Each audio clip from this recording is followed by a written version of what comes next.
we ready? Danny, would you like to say the invocation tonight? If you would please stand as we say the pledge and have an invocation. I pledge allegiance to the flag of the United States of America and to the republic for which it stands, one nation, under God, indivisible, with liberty and justice for all. Father, we thank you for this day, Lord, and all your many blessings. We thank you for everyone that's here. We ask now that as we conduct your business, Lord, that it be in your will and in the best interest of our citizens. We ask these things in Jesus' name. Amen. Amen. We'll call the meeting to order. Mr. Carpenter?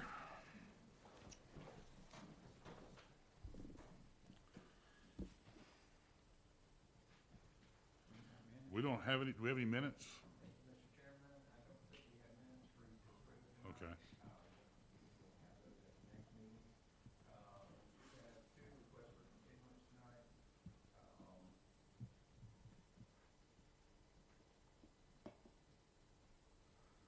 Thank you. I'll try to speak up also. We have two requests for continuance tonight. Item number 2, we're going to request to continue that item to the August 9th Planning Commission meeting at 4 p.m. in this location. Okay, Commissioners, we have a motion. Second. We have a motion and a second.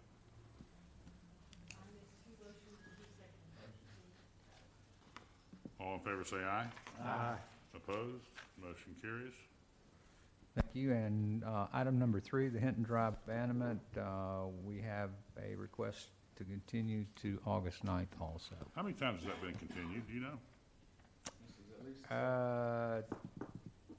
This may be the third one. What they're proposing to do is, in return for a request to abandon a portion of the government patent easement that runs south to the beach, which we have vigorously opposed from the time when this particular lot was part of a lot split that occurred last year. Right. They proposed an alternative that if you let us abandon a portion of it, or give us an abandonment of a portion of it, we will in turn give you an easement to the sandy beach south of that and south of the whole lot. Our response has been, that's better than just asking us to give away property that actually touches the beach for free. But that would be the decision of the Board of County Commissioners. It wouldn't be the county staff's recommendation. I'm just curious how many times we would continue before we actually heard it. So. This one we were hoping to hear, and the applicant wanted this one heard tonight, but we requested an actual map and description of the proposed easement, and we've yet to receive that. So Okay. that's what's holding this up. All right. Did we vote on that one? No? I don't think we voted yes. Motion to continue. We have a motion. We have a second. Second. Mr. Roberts. All in favor say aye. Aye. Motion Thanks, sir. carries. Right. The one item we have for consideration tonight under legislative is the next series of comprehensive plan amendments.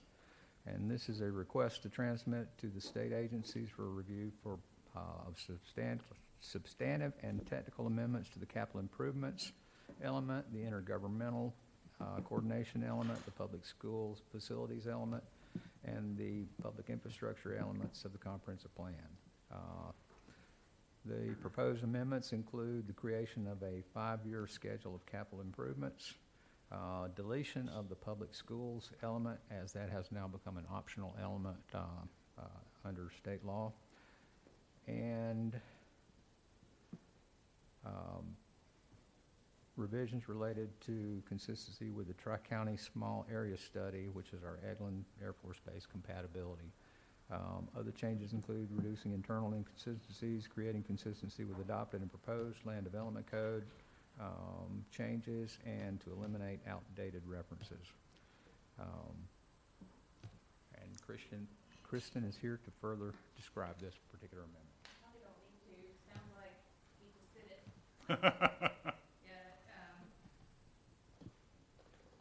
The really big change here is striking public school concurrency, which is not something that has been implementable or something that we've done. And many, many, many local governments have also stricken public school concurrency, so we're not alone in that. So we are striking that element, but all of the coordination requirements and their ability to review developments and work on development changes or land use changes that don't have capacity, all of that is still there. It just got relocated to the intergovernmental coordination element. Yeah, that's the big thing. And the Eglin small area study, as Mac mentioned, is we're seeking to implement that study as we had promised. Okay. Commissioner, you got any questions on that one? These are the ones we've already talked about. I mean, we've already talked about this once, haven't we? We've already talked about this once, haven't we? Most of these elements. I don't think so. Maybe. I thought we talked about the school thing. We probably did in some context. I may have had that stricken version in a previous package, but not the intergovernmental element. So I do want to get a clean transmittal on this for review. We have held several workshops where these items are covered. Is there anything in any of this that seems controversial at all? Don't think so. No. You can tell by the record crowd that is here. Yeah. The banners that they're holding up. Oh, and he's not even here for, Sit down, buddy. No, one of the things throughout this process that certainly Kristen has brought to the table as the project manager is a series of small group workshops rather than large public hearings where people come to the podium and read their statement and aren't interested in listening to other points of view. We created small working groups where we sit down around a table. Nobody sits up here. We're sitting out there and amongst the folks that attend. To just answer questions on a really a casual basis, a very informal basis. That process has worked very well for us. We've gotten good input from the community, and as you've noticed, not a lot of people have shown up to even discuss these proposed amendments because they've had the opportunity through the series of workshops that we've held. And that approach is radically different than what we did 8-9 years ago. Which was not as successful as this effort has been this time. And certainly Kristen's involvement has been incredibly key. As a meeting facilitator, working in small groups. She's done a great job.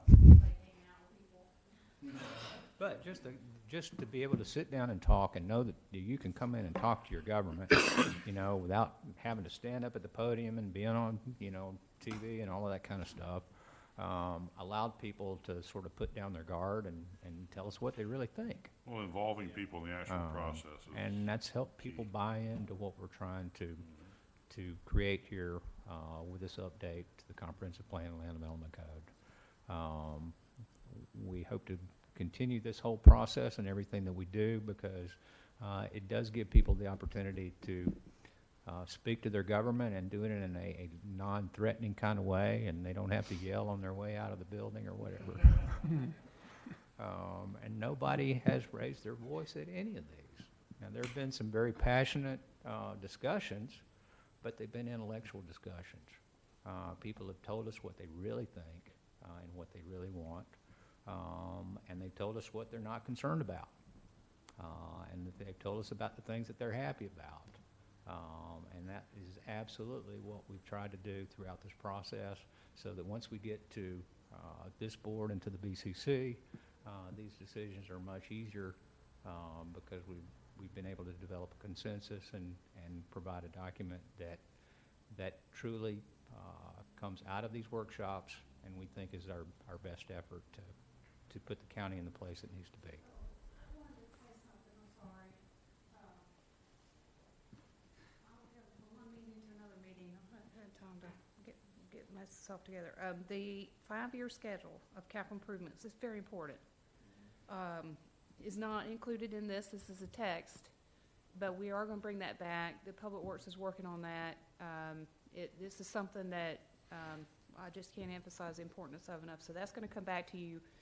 You don't see the actual table here where there is we don't have to transmit the capital improvement schedule to the state. It's exempt from plan amendment process, basically, so it can be a local process, and it's something that we hope to tie to the budget update of capital projects every year. And so we can kind of lay out that 5-year schedule, and the citizens will know, and also planning will know when we're looking at developments what capital projects are coming online or being proposed. It's going to add a lot bigger level of coordination, and also will help us with our impact fees and mobility fees and all of that. So we're trying to bring that forward. I want you to know that we are working on that diligently because it's very important. And that's something that'll be updated annually, is it? That's right. Mm-hmm. Y'all would be commended for the job you've done, and the fact that there's nobody here to wave banners at us speaks volumes. Don't have to drop cage. Yeah, I mean, I guess we need any public comment. yeah, we probably do. There are members of the public here, so we'll open it up for comment. Does anybody have anything to say? Come on, man. All right, seeing none, we'll close public comments. Commissioners, what's your pleasure? Second. We have a motion and a second. All in favor say aye. Aye. Opposed? Motion carries. And we stand adjourned. Is this the record for the shortest meeting? Wow. Pretty doggone close. Let's go to 3 I o'clock. promise we'll bring more at the next meeting. We may have to stay after 5 Not a o'clock. requirement. Thank you very much. Next meeting will be at 4 2 1. Next meeting will be at 3. Right, yeah, start at 7 a.m. Yes. Yeah, this is the whole time. 4 o'clock is the start time. Maybe do it on the for all the meetings.